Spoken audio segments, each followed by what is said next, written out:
O BNG levará ao vindeiro pleno unha proposta coa que buscan o apoio unánime do resto das forzas da Corporación Municipal para a recuperación da Avenida das Carolinas e convertela nunha zona verde pública con estacionamento gratuito, co obxectivo de mellorar a calidade de vida da veciñanza deste barrio e reforzar así a actividade económica da zona. Con esta proposta en positivo que queremos presentar dentro do Bloque Nacionalista Galego, propoñemos a recuperación para toda a veciñanza deste espazo que usan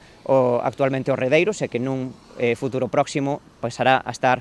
baleiro. Consideramos que é un espazo idóneo para establecer un espazo infantil máis grande, unha zona verde para reverdecer o barrio das Carolinas e tamén para facer algo moi importante para todos os comercios que hai nesta zona, que é aumentar as plazas de estacionamento gratuito, coa cal deixar aquí o coche e poder consumir nos comercios que hai aquí, ou, por exemplo, deixar o coche para baixar a ribeira ou incluso ir á praia. Os nacionalistas aproveitaron tamén a ocasión para reclamarlle á Xunta que deixe de bloquear proxectos que son positivos para a veciñanza da localidade e faga a reversión ao concello daqueles terreos en uso vinculado á actividade marítima. Vimos nos últimos anos acostumados a ver como a Consellería do Mar e Portos de Galiza nomeadamente estiveron poñendo pedras no camiño a todos os proxectos que eran positivos para a Ribeira. Véxase as festas de Ribeira, véxase o uso do espazo que non é estritamente portuario e queremos que se reverta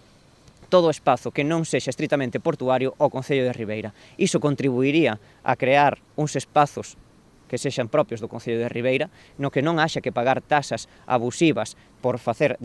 actividades tanto culturais, deportivas, como de ocio, e, ademais, aforraríalle moitísimos trámites burocráticos complexos ás asociacións culturais e deportivas que queran facer actividades en zonas, por exemplo, como son as do Malecón, que non teñen un uso estritamente portuario, onde, ademais, temos moitos negocios, como a hostelería, que pagan unhas tasas 4 veces superiores ás que cobra o Concello de Ribeira polos mesmos espazos.